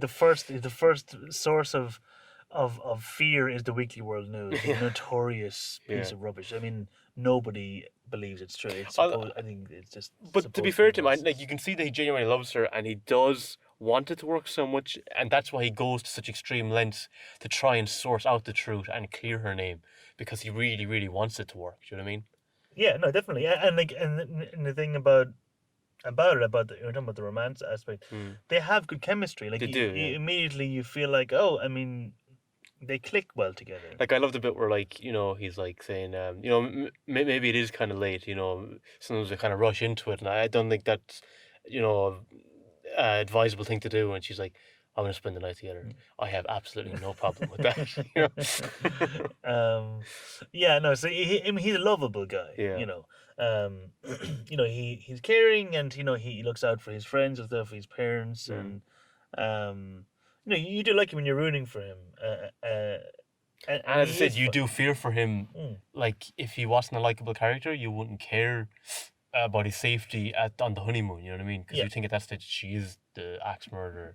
So and then obviously when Rose is trying to kill him, you want him to get out of it, But then he's kind of kid-like at times as well, like when he's messing around in the butchers, saying like, "Joe, can you get the school nurse? I'd Get the say school I'd nurse." say again that's probably another example of, I could be wrong, of just of him riffing on set. Yeah, yeah. With the school nurse bit, and there's that's kind of just his natural comedy coming through. Yeah, Michael Myers. and he's also charming. Like he knows, even though he struggles with commitment, he knows how to read a situation, and kind of, like when he says like about, "Oh, I was nice. Evidently, you think of me as a woman friend." He knows how to kind of, joke around, but kind of enhance that kind of chemistry and Yeah, he doesn't. He's not Yeah. short of confidence. yeah. And then he said like, "Oh, this is tough because like when she speaks to Russians, like so. Not only are you extremely beautiful, but you're really intelligent as well. Like he's kind of he knows how to kind of you know what I mean. Like you feed in the compliment. He as has well. charisma. Yeah, exactly. Yeah, and kind of just to push forward a potential relationship, or them Yeah. getting together. But yeah, we go on to Cable Guy. Yeah. Okay. I mean, I have Rick down, but there's not really much to him, really. Like a friend. He has some funny moments. He like does. like Some the his reaction. basketball, obviously. Yeah, obviously, and I do feel for him when Robin rings up Steve and saying like, we can meet up there tonight, and then like, dude, are you ready to rock? It's like, oh man, the concert, and like, you do this every time, man. It's like it is a thing that happens in this with friendships when you have a relationship. Or yeah, something they happens. kind of get to put it aside. I have to say it was well acted. It was well acted, and it's also the first time I ever saw Jack Black in anything. It was how I kind of. To be honest, it's the first film I think of still when I think. Not that I haven't seen him or anything else, but just because that film had such an impression on me. Yeah, no, but what's funny is that a lot of actors are in this, like play small roles. So you've got obviously Owen Wilson. I know he was obviously big. I don't know how big he was at this. I don't think stage. not 96. I don't think he was. Yeah, he was friends with Ben Stiller at the time as well, but I don't think he was. and you've got Jean Garofalo plays the waitress. She was basically legally required to be in every movie in the 90s, as far as I can remember, and literally has not been in a movie since. It feels like. Then you got David Cross. Now I didn't point him out to you when we were watching it, but David Cross, he's like he works with Steven in the office. He's the bald guy who's kind of beside him. He laughs at the Oklahoma thing. he's in Arrested Development, which is a phenomenal comedy. I don't know if you've seen it or not, No, I but haven't. and he's also in one of the a sitcom. Well, I think possibly the greatest name ever, The Increasingly Poor Decisions of Todd Margaret. That's the title. Yes, the title. It's phenomenal. It's so good. Actually, oh, it's some one of the lads from In-Betweeners in it as well. But it's very good. But then also you got Bob Odenkirk, who plays Saul Goodman in Breaking Bad and in Better Call Saul. He plays Steven's brother at the party. And then you've also Stephen's father, Seagal. He was Of course, he was in Look Who's he was Talking. talking, but he's also in that what's that comedy show? Oh, I can't think of the name. It's a pretty popular show. Uh, I I don't can't know. think of it, but yeah, he's in that as well. He's in that, is he? Okay. Mm. um, but yeah, no, it just reminded me with Jack Black. A lot of big actors had I wouldn't say their first role, but like kind of the first time well, I wouldn't say the first time I noticed them because I didn't realize Bob Odenkirk and David Cross were in it until last we watched it last. But Mm. uh, it would yeah, just funny that so many big actors had small roles in this. To be honest, though, like I think the film is like 90% of the film. It is Chip and Steven, Yeah, their story. yeah, They're the two definitely. characters, you know. Yeah, I mean, like I have Robin, but like I mean, there's not really. She's just part of the story, really. She's to help enhance their Yeah, yeah. story, you know. Well, I find her like not that the actress wasn't good, but I find the character not very likable. Really? Yeah, I find her a bit I find her a bit harsh with Steven at times, kind of, you know. And I feel like, you know, having to use like all the stuff like, you know, getting the extra cable in and that kind of stuff, you know. I don't know. But Found her. but Stephen didn't do that. She didn't No, I ask know he him to do didn't, that. but when she thought he did that, like, oh, so now we're back to, you know, on I good suppose she terms. thought it was a grand gesture or Yeah, something. I don't know. maybe. I mean, Yeah. like they had their troubles, and Mm. they. I do think maybe the fact that she was going out with somebody and they were still almost together, that was a bit much. But Yeah, I I could understand why he was annoyed about that, because, But like, overall, I didn't think she was dislikable. And I thought, and I really enjoyed her with the scene with Chip in the porno password and all that. oh, that was great, Yeah, yeah. And the fact that, like, yeah, everyone is getting enjoying it, like including his mother, you know, yeah, Stephen's mother, yeah, laughing away, loving his company. Everybody with Stephen is having an amazing time, like, you know. yeah. Like his whole family loved Chip, and Chip is the guy who just sent Send him to Steven to jail prison. and made him lose his job. Yeah. Um. But will we go on to Steven? Yeah, like Stephen to me, he's the everyman. You know, he's Yeah, straight he laced. very much is. He is like the polar opposite of Chip, who was so extreme and intense behavior. And it's like of all the people in the world, Chip could try to build a non-organic friendship with. Stephen's like one of the last people. I don't know about You that. know. I think he's actually a good one for that because he's got a good heart, and he's I think we've kind of all been in that situation maybe a bit where somebody is trying to latch onto you to kind of form a friendship. Hopefully not as in the way that Chip does in this, but I've definitely had people kind of try to force friendships, and it's very awkward. And you try your best to kind of not be mean, and but like if it's just if it's completely forced and it's not natural, it's very hard to. And I think I Stephen struggles with that greatly, and Chip capitalizes on yeah his goodness. yeah no. I agree that Stephen is very good natured and tries to be But I'm saying kind about it. if Stephen was more cutthroat, then Chip wouldn't have a chance. Yeah, but I was thinking from from the standpoint that like Stephen's kind of very quiet and kind of, you know, he doesn't like to ruffle feathers or you know, that kind of stuff. You know, he's very, you know, even like Joe, like when it's like, well, is it safe? You know, that kind of when they're doing the medieval fight. I think because Chip is so energetic and outgoing and intense. If someone was a bit more I don't know if cutthroat is the right word, but a bit more kind of outgoing themselves in that sense. You know what I mean? I think I don't Stephen's very shy, kind of a quiet guy. I He don't wouldn't be think into that kind of going out partying kind of stuff. You I know? don't think it makes a difference. I think the Mm. whole point is that Chip is self-destructive, Mm. and no matter who, and I'm sure when Rick points out that, and we're going to move on the Chip now a bit, but when Rick points out that Chip has done this many times before. He stalked, clients previously. Like it's clear that he's probably gone to a certain avenue with friends and then blown it Mm. again Yeah. because he doesn't know how to act. That's the whole point, is that he doesn't know how to be a friend.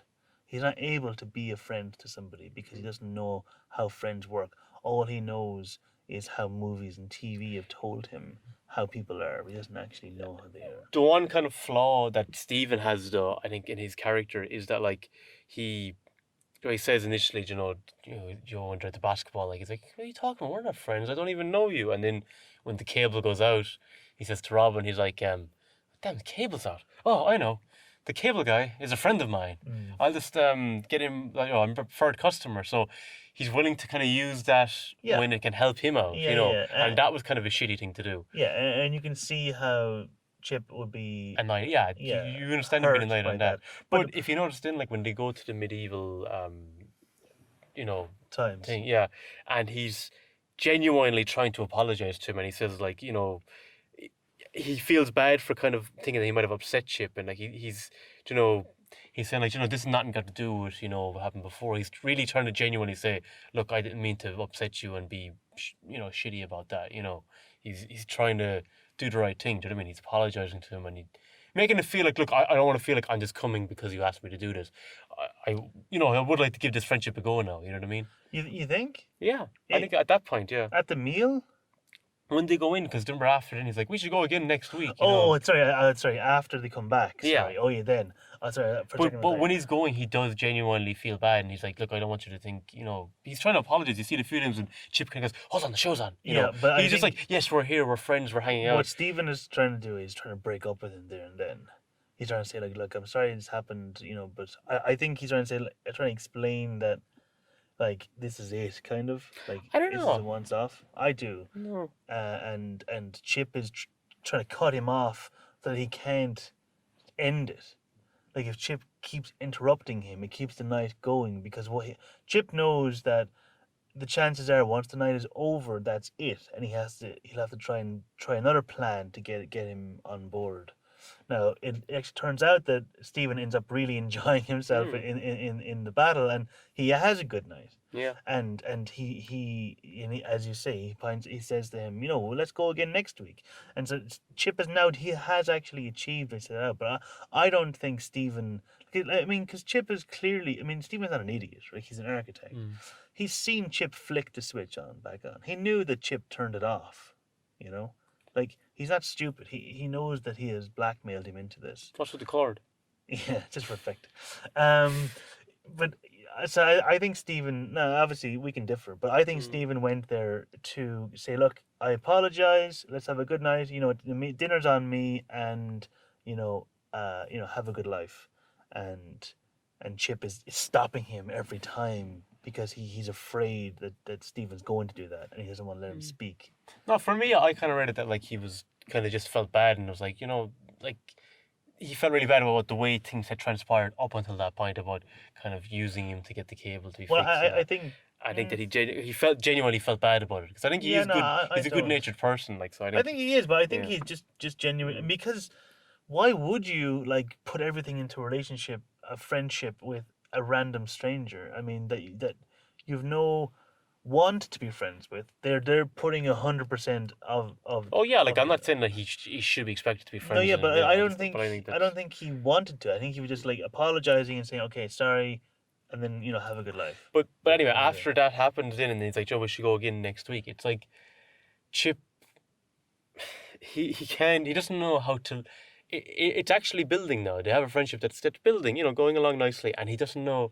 He feels he has to keep launching it forward again. Where he brings in Are we going on the entertainment equipment he brings into the apartment. Are we on Chip now? No, we're still on Stephen.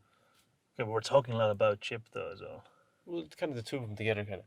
But, like, Stephen, like, God, I lost my train of thought. You're talking about when Chip is bringing all the all that equipment into him, and for Stephen, that's like, you're cancelling the natural progression because he doesn't know how to do that. And, like, from Stephen's point of view, it's like, okay, what's going on now? And then he says, like, okay,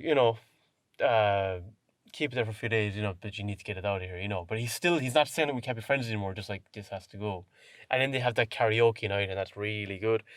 And then you see Chip's reality versus Stephen's reality with the prostitute, you know, Yeah, yeah. and how to react to that. Yeah, but I really think this is all Chip we're talking about now rather than Steven. But yeah, I think that is when Chip destroys the friendship, and as I was saying, he's self-destructive. He doesn't know how to work. Mm. He's able to stumble along for a while, but eventually he messes up, and he makes a decision that he is sure is totally okay, but no normal person would spring a surprise like that on somebody, Mm. especially a friend. Yeah. It's a really bizarre thing to do, and Chip doesn't understand why because Chip didn't have a proper upbringing, and like so. I think we just go on to Chip. No, just before that, at the end where Stephen tries to save him, I think it's at the end where Stephen realizes he's just a guy who has issues, and he should be helped. Don't let him throw his life away. You know what I mean? Because when he says like we all get lonely, you're not going anywhere. That was the one where Stephen, even after all that had happened, it took Robin. He realized that like he's just someone who just needs help. Yeah, And I just wanted to see him throw his life away. You know what I mean? yeah. No, he steps up when he doesn't need to. Hmm.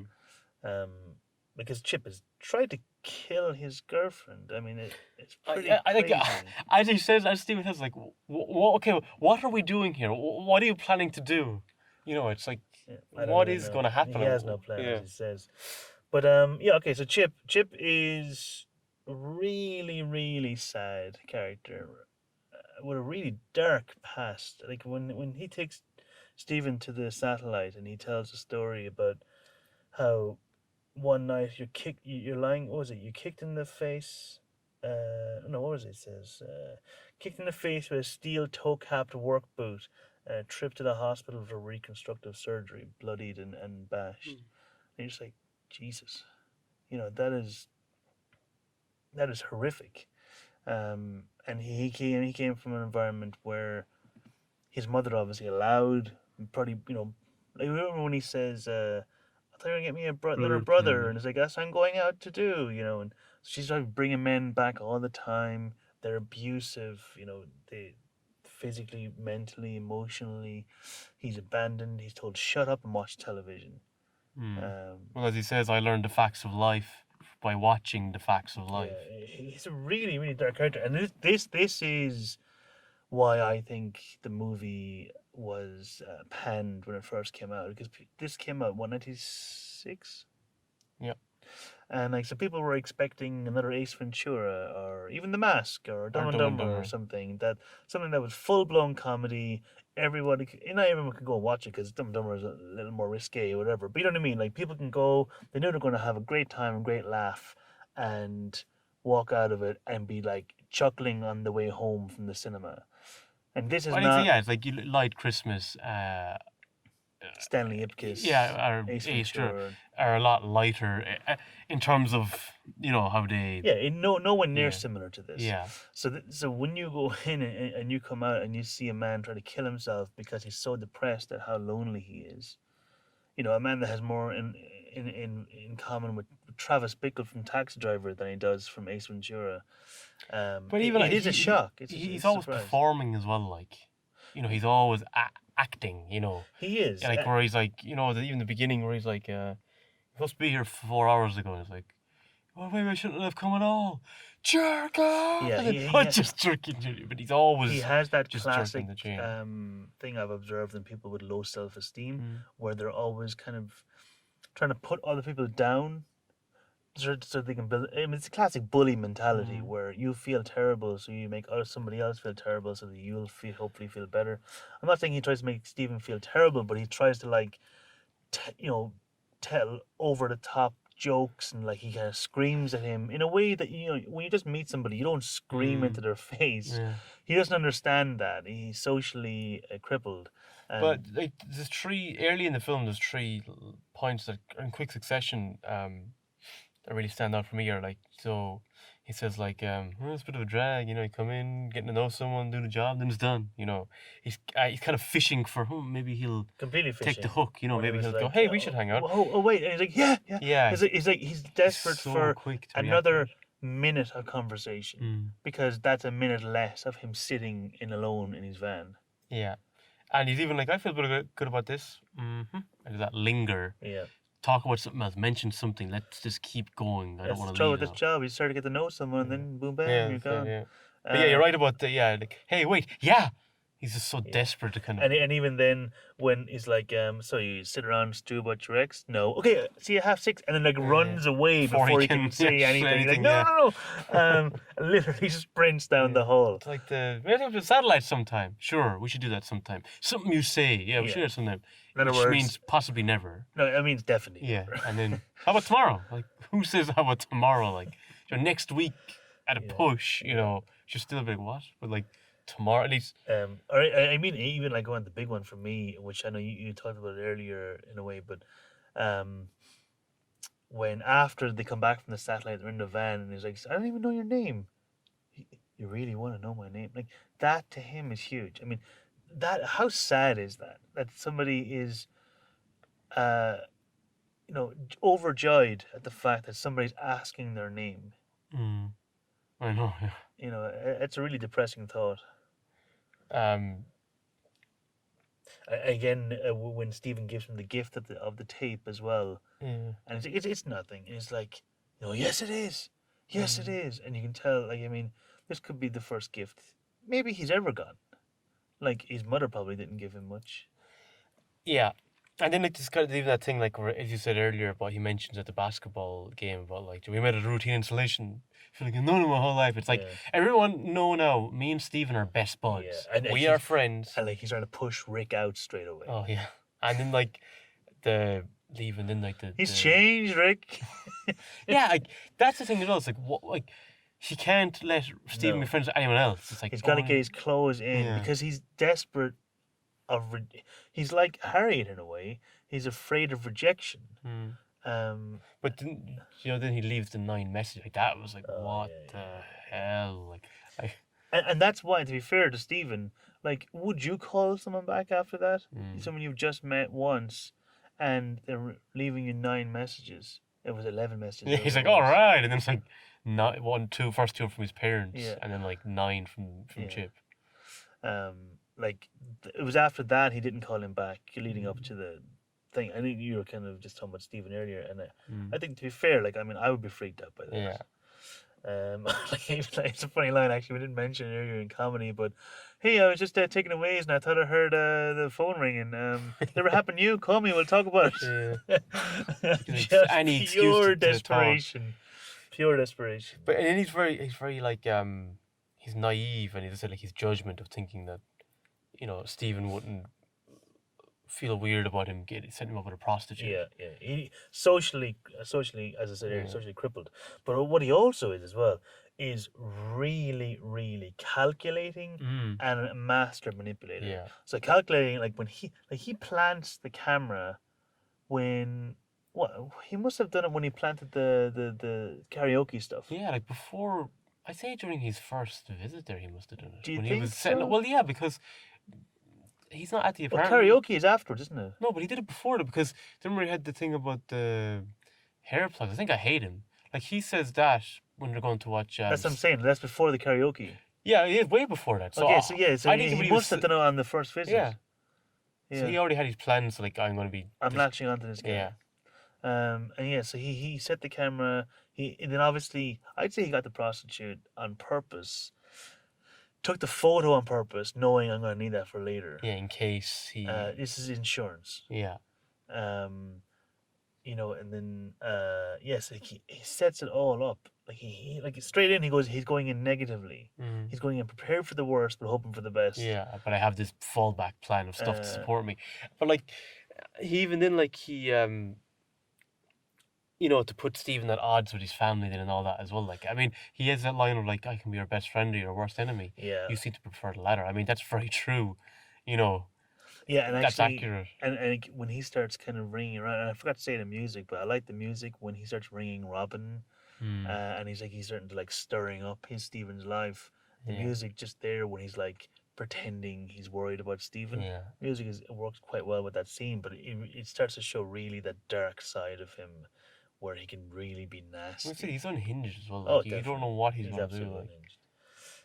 To be honest, he feels more dangerous there than he does at the end. The end, he's like the Joker says, a dog chasing a car. If I caught it, I wouldn't know what to do with it. And that's what Chip is like at the Mm. end. He's he's trying to do the classic ending. It's a perfect place for an ending. They've been to it earlier. It's like the class again. This is very meta, like we were Mm. talking earlier, like very very Scream. Um, but like he's just going on emotion. He doesn't know what the hell he's doing. He just wants to make a cinematic moment. Mm. Um, I said like he lives a lot through references to television and film. Like you mentioned Jerry Maguire, the mm, Final Thought, or quoting like "Dry land is not a myth." Kevin Costner, Waterworld. As he's having this confrontation with Steve and this fight, and he's still kind of yeah.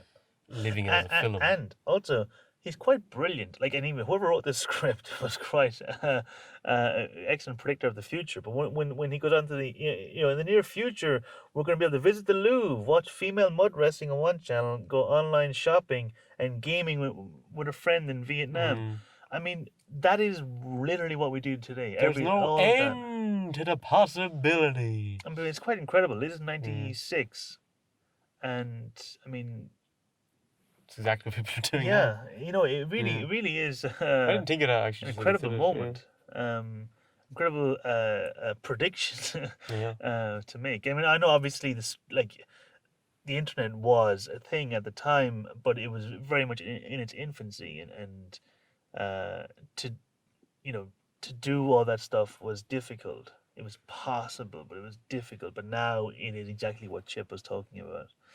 Um, but yeah, yeah, overall, I think he's a really, really sad character. You care about him. You hope for the best for him and Stephen, but you know that it's going bad quickly.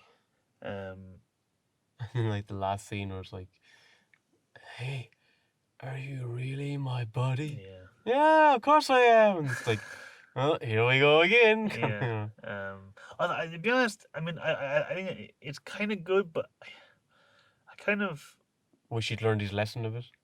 no. To be honest, I think it would have been stronger if he died. I think Hmm. it would have been a stronger statement. And one thing I think, and we kind of really haven't mentioned it fully, I except wonder did they mull over that idea? They I'd possibly say did. so. I mean, obviously they have the reveal where you think he's dead, Yeah. where you think he's impaled. Yeah.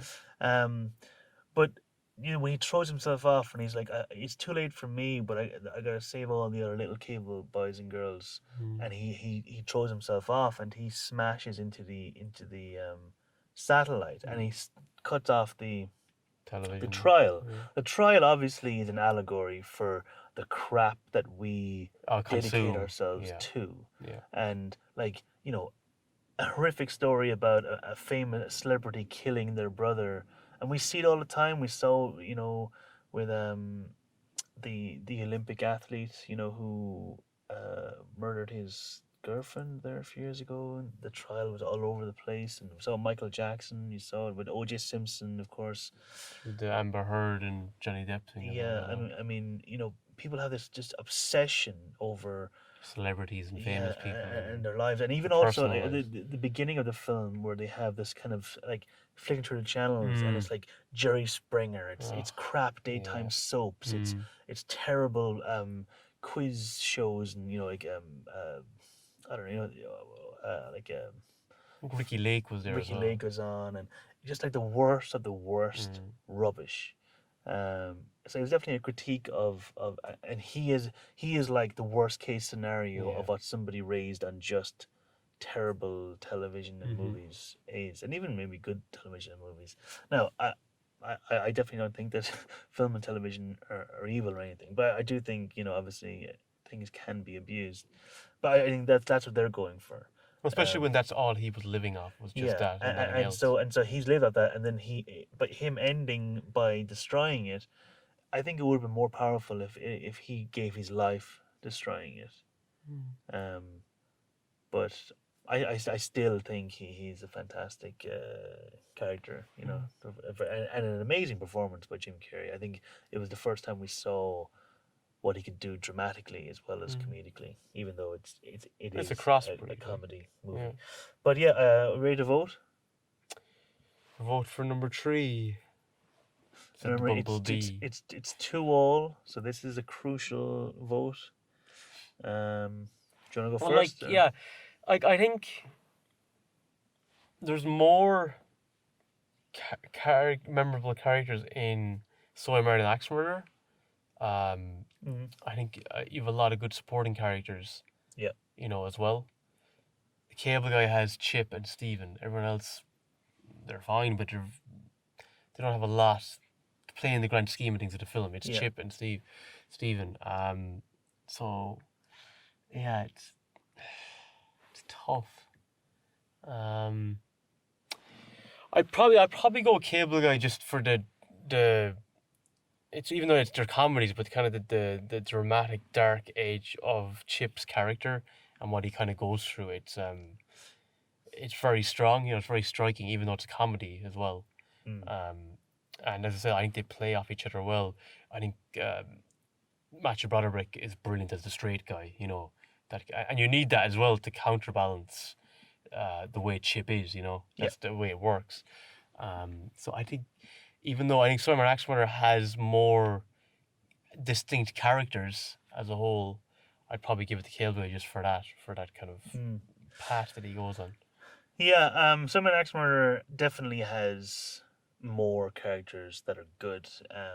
We've discussed them at length. You know, obviously, the parents. Harriet's good. Rose is good. Tony's all right. And Charlie is good. So like, there's a lot of strong characters in it. But to be honest, Chip is a phenomenal character. I was phenomenal. Maybe I'm being a little overblowing, but I think he's a really good character, and I think Jim Carrey's performance is excellent in it. And you're right, actually. Steven's kind of straight, Broderick's straightness as Steven in the everyday normal guy allows Chip to kind of go insane, Hmm. and It's crucial to the story working as Steven well. Yeah. grounds Chip and grounds Jim Carrey's performance in reality, because it can be quite overblown, as we've seen in the past and afterwards. Um, but it's a really powerful character, and it's a really powerful performance. And I think for Chip alone, for me, it's Cable Guy. So yeah, so that's Cable Guy takes it 4-2. But another very, very close battle between two, well, relatively obscure. I'd say So Bad Next Murder is more obscure than Cable Guy. Uh, early mid 90s dark comedies. um, but yeah, I really enjoyed that one. This one was one for our family, definitely. Yeah, like I said, they're definitely two of my favorite comedy films from the 90s. Um, you know, it's you kind of what you grew up with, the nostalgia you have for your youth, and kind of the movies that also helped form your love of film as Mm. well. Yeah. It's impossible to shake them. And it's good to be able to go back and say I still like them. I still really enjoyed Mm. both films. Because you hate going back to something that you used to love and then Uh, going, damn, I don't like this anymore. And you it, really want to it like it. happened to me with the Turtles cartoon. The 80s, early 90s Turtles cartoon. The original cartoon. Yeah, Yeah. I tried to watch it. And it's just it's not. I couldn't. Um, and this, thankfully, in both instances, was really enjoyable. And actually, I think I understood them. Certainly, Cable Guy. I think I got it on another level than I did as a child. Um, but yeah, I really enjoyed revisiting the past, going back to the 90s. going back to the VHS days. Oh, that reminds me. It was a brief story I wanted to say about our VHS watching days. So, growing up, we weren't exactly rich or anything. So our first VHS player was a second-hand one that we bought, and it served us well. We put it through its paces a lot. There's 8 of us in our house growing up, and there was a lot of videos watched. But it would act up, and tapes would get caught, and obviously. I and our brother Michael became experts at opening up doing like repairs on it and opening it up and getting the tape out of the heads when they were caught. But it started happening so many times that we were afraid that like a good tape would be destroyed, or even a tape that we had rented. So we used to have a tester tape, a tape that we were totally willing for it to be destroyed. And it was King of the Kickboxers, the martial arts movie. I can't remember who was in it. But I wonder if anybody else had that predicament where you had a Tester yeah, video. yeah, like a canary in the coal mine, where you would just put it in, and if it got destroyed, so be it, so be it. And I love the fact that like we were just testing to see what kind of mood is it in, like. Okay, is he okay? He's okay. Okay, he's feeling all right today. Okay, let's put a good tape in and watch it. Because remember also, if it went if it went past maybe 15, 20 minutes into the tape, you couldn't hit rewind, because if you did, it would just freeze for about 10 hours, and that was it. It's like, you can't watch anything tonight, no? Why did you rewind it? Do you remember that, A Liam? bit No. of risk, or like if it was a Yeah, really it's like, funny oh, moment you yeah, wanted it to was like, watch, rewatch will it. I rewind it? Can I risk it? I'm like, no, I wouldn't risk it just in case. Yeah, what a bizarre glitch that was. Because it would God. kind of go its own, you would rewind, and then it would kind of just go off itself rewinding, and then it would just, Yeah, the and then screen would you're go like, oh off. It no, would go and right. everyone knew, like, within like a fraction of a second, you knew it was done. You knew, like, okay, we'll have to watch it tomorrow night, or if it's a school night, well, tough. You've just destroyed it for yourself. Um, yeah, yeah. So VHS was a lot of nostalgia for it, but I'm definitely glad we moved on to Blu-rays and Netflix. But moving on, speaking of moving on, so we went from nostalgia for us to nostalgia for most people, but not us next week. It's a big one next week. Mm. It is, Liam. It's so Star Wars is the original Star Wars Star film. Wars Episode 4, Mm. A New Hope. I Okay. almost said a Phantom Menace. Versus Indiana Jones Raiders of the Lost Ark. I believe that's the first original one. So it's the original Star Wars film versus the original Indiana Jones film. That's blockbuster for you. Yeah, That's box office. and what's even more blockbuster in box office is that uh, Liam has never seen either of them. I don't think. Have you? I've seen like clips of Yeah, Indiana but Jones, you, but you've I've never. never seen either of them. I've never seen Star Wars and Indiana Jones. I've seen clips. That's it, and it was years ago. So Yeah, and I have seen Star Wars, but I saw it for the first time about 3 or 4 years ago, which really is truly bizarre for two people that love film. I think for both of us, for me in particular, I had avoided it because it had just been built up so much, and it just felt like it never could live up. Indiana Jones, I don't know. It was one of those movies that I'd see clips and stuff, and I'm sure I saw bits of it as a kid growing up, but I couldn't tell you what happens in them. I feel like Indiana Jones is one I definitely would like. I like those kind of adventure films. So Yeah, I well, don't know why I I'm haven't looking checked it out. forward. I'm looking forward to this episode. And I have seen Star Wars since. And I've seen all of the movies since. But Liam is completely virgin going in on these, so it'll be very interesting to hear his take for the first time watching episode 4 up against Raiders of the Lost Ark. But yeah, hope you enjoyed the episode. It was definitely a different tone and feel again. But this concludes our broadcast day. Click. Click.